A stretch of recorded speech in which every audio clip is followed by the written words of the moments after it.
Hello everyone, আসসালামু আলাইকুম। সবাই কেমন আছেন? সবাইকে স্বাগতম পান্নার রান্নাঘরে।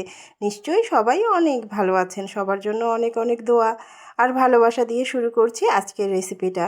তো আজকে আমি নিয়ে এসেছি চিকেন সমুচা। আমি চিকেন সমুচাটা কিভাবে তৈরি করছি সেটাই আজকে আপনাদের সাথে শেয়ার করছি।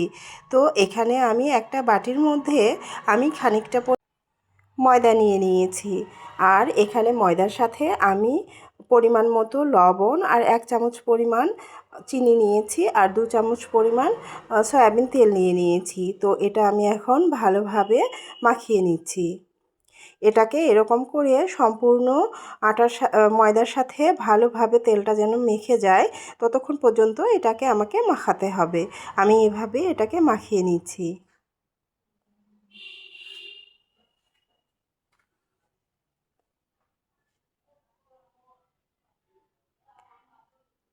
এখন আমি এখানে একটু একটু করে পানি অ্যাড করে দিচ্ছি। পানি অ্যাড করে করে এটাকে আমি ভালোভাবে একটা ডোয়ের শেপ দেব। তো ডোটা তৈরি করতে গেলে আমাকে এখানে একটু একটু করে পানি দিয়ে এটাকে ডোটা তৈরি করে নিতে হবে। আর হচ্ছে একেবারে কিন্তু পানি দেওয়া যাবে না, তাহলে কিন্তু দেখা যাবে যে ডোটা নরম হয়ে যাবে। এটাকে কিন্তু একটু শক্ত শক্ত রাখতে হবে, খুব নরম ডো কিন্তু এটা করা যাবে না। তো আমি একটু একটু করে পানি এখানে মাখিয়ে নিচ্ছি, পানি দিয়ে এটাকে হচ্ছে যে মাখিয়ে নিচ্ছি। তো এই তো আমার পারফেক্ট একটা ডো হয়ে গিয়েছে। আমি কিন্তু ডোটা দেখেই হয়তোবা বুঝতে পারছেন যে আমি এটা কিন্তু খুব নরম করিনি, এটা একটু শক্ত শক্তই রেখেছি।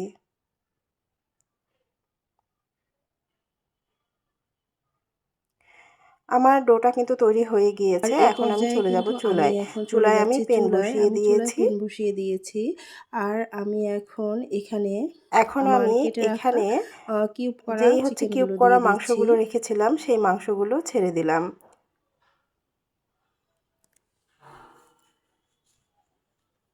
এখানে আমি একটুখানি তেল দিয়ে নিচ্ছি। খুব বেশি তেল দেব না, সামান্য পরিমাণেই তেল ব্যবহার করব। যেহেতু আমি চিকেনের পুরটাকে ভিতরে দেব, সেহেতু হচ্ছে যে তেলটা বেশি পরিমাণ পড়ে গেলে তাহলে কিন্তু পুরটা একদম তেল তেল লাগবে, খেতে একেবারেই ভালো লাগবে না।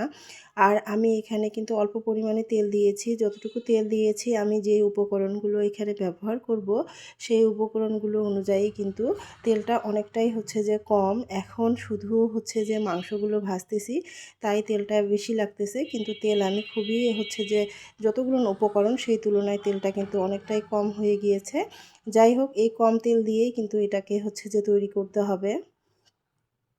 তো এখানে এখন আমি হচ্ছে কিউব করে রাখা পেঁয়াজ কুচিগুলো দিয়ে দিলাম। তো হচ্ছে যে পেঁয়াজটা আর মাংসটা ভালো করে নেড়ে চেড়ে ভাজবো। এ পর্যায়ে কিন্তু এখন আমি এখানে দিয়ে দিচ্ছি কেটে রাখা কাঁচামরিচগুলো। তো কেটে রাখা কাঁচামরিচ, পেঁয়াজ আর হচ্ছে যে চিকেনগুলো এখন ভালো করে ভাজতে হবে। এ পর্যায়ে কিন্তু আলু যে কিপ করে কেটে রেখেছিলাম সেই আলুটা দিয়ে দিচ্ছি, তাহলে কিন্তু সবগুলো উপকরণ একসাথে সেদ্ধ হবে আর সাথে কিন্তু ভাজাও হবে। তবে এটা কিন্তু ব্রাউন কালার করব না, ব্রাউন কালার পর্যন্ত এটা নেওয়া যাবে না। যেহেতু এটা পুর, এটা হচ্ছে যে ভিতরে থাকবে, সেহেতু এটা কিন্তু ততটা ভাজা যাবে না, তবে সেদ্ধ হওয়া অবধি আমাকে ভাজতে হবে।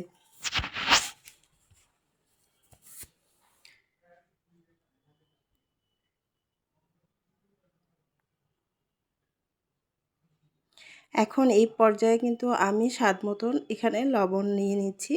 লবণটা স্বাদ মতোই নিতে হবে, যতগুলো উপকরণ সেই স্বাদ মতোই লবণটা দিয়ে দিতে হবে। এই পর্যায়ে আমি এখানে দিয়ে দিচ্ছি সয়া সস। তো সয়া সস দিয়ে এখন আবারও এটা নেড়েচেড়ে ভালো করে হচ্ছে যে উল্টাপাল্টা করে নেব। আর এটা তো আমি সেদ্ধ হওয়া অবধি কিন্তু আমাকে নাড়াচাড়ার মধ্যেই হচ্ছে যে থাকতে হবে। তো হচ্ছে যে এখন সয়া সস দেওয়ার পরে এটা ভালো করে নেড়েচেড়ে মাখিয়ে নিলাম। এই পর্যায়ে কিন্তু এখন এখানে দিয়ে দিচ্ছি টমেটো সস খানিকটা। তো হচ্ছে যে টমেটো সসটা আর সয়া সসটা কিন্তু দিতেই হবে, তাহলে কিন্তু এটার পুরটার যে স্বাদটা সেটা কিন্তু পারফেক্ট আসবে। আর যদি আপনাদের হাতের কাছে না থাকে তাহলে কোনো ব্যাপার না, তবে হচ্ছে যে চেষ্টা করবেন দেওয়ার।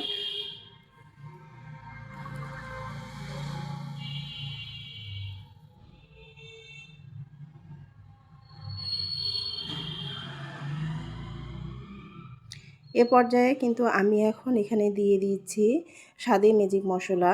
তো স্বাদে ম্যাজিক মশলাটা আসলে যে কোনো সবজি বা চিকেন যেখানেই দেন না কেন সেটার কিন্তু স্বাদটা একটু ভিন্ন রকম আসে, যার জন্য আমি স্বাদে ম্যাজিক মশলা দিয়ে দিলাম। আর এখন এই পর্যায়ে দিয়ে দিচ্ছি কিন্তু আমি হচ্ছে গরম মশলার গুঁড়ো। তো যেহেতু এটা হচ্ছে চিকেন, এখানে গরম মশলার গুঁড়োটা দেওয়াটাই হচ্ছে দিতেই হবে। আর এখানে এ পর্যায়ে দিয়ে দিচ্ছি কিন্তু আমি খানিকটা দুধ, হাফ কাপ পরিমাণ দুধ দিয়ে দিলাম। তো হচ্ছে যে দুধটা দিলাম যেন আমার মাংসটা, আলুগুলো আর পেঁয়াজ সবগুলো হচ্ছে যে একসাথে ভালোভাবে সেদ্ধ হয়। এখানে একটা জিনিস খেয়াল করবেন, আমি কিন্তু কোনো রকম পানি এখানে অ্যাড করিনি। এখানে কিন্তু পানি অ্যাড করা যাবে না, তাহলে কিন্তু পারফেক্ট স্বাদটা আসবে না। আমার পুরটা এখন এই পর্যায়ে কিন্তু আমি খানিকটা মেয়োনিজ এখানে ব্যবহার করছি।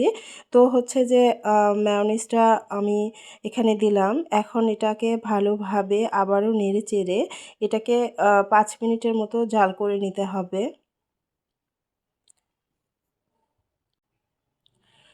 তো আমার কিন্তু মোটামুটি পুরটা রেডির পথেই। পুরটা আমার মোটামুটি হচ্ছে যে রেডি হয়েই এসেছে। তো মেয়োনিজ দেওয়ার পরে হচ্ছে ৫ মিনিটের মতো এটাকে জাল করব, এর থেকে বেশি জাল করব না। আপনাদের হাতের কাছে যদি মেয়োনিজ না থাকে তাহলে কোনো ব্যাপার না। তবে হচ্ছে যে মেয়োনিজটা আগে তৈরি করে নেবেন, তারপরেই হচ্ছে যে এটা করার চেষ্টা করবেন, তাহলে কিন্তু অনেকটা ভালো হবে পুরটা। তো যাই হোক, এখানে যে আমি ডোটা করে রেখেছিলাম, এখন আমি এই ডোটা থেকে একটা লিচি কেটে আমি হচ্ছে যে এখানে একটা রুটি বেলে নিলাম। তো রুটিটা বেলার পরে আমি এখানে হচ্ছে যে ৪টা হচ্ছে যে কাট দিয়ে নিলাম। তো ৪টা কাট দিয়ে নেওয়ার পরে আমি এই যে এভাবে কাটিং করে হচ্ছে যে আমি পিঠাটা তৈরি করছি। মানে সমুচাটা হচ্ছে যে তৈরি করছি। তো যে যেভাবে আসলে শেপ দিতে চান সেভাবেই এটা হয়। তবে আমি দেখার সৌন্দর্যের কারণে এরকম একটা শেপ দিচ্ছি। তো হচ্ছে যে এই তো আমার পিঠাটা তৈরি হয়ে গিয়েছে। কেমন লেগেছে অবশ্যই কমেন্ট করে জানাবেন। সবাইকে আল্লাহ হাফেজ। সবাই ভালো থাকবেন।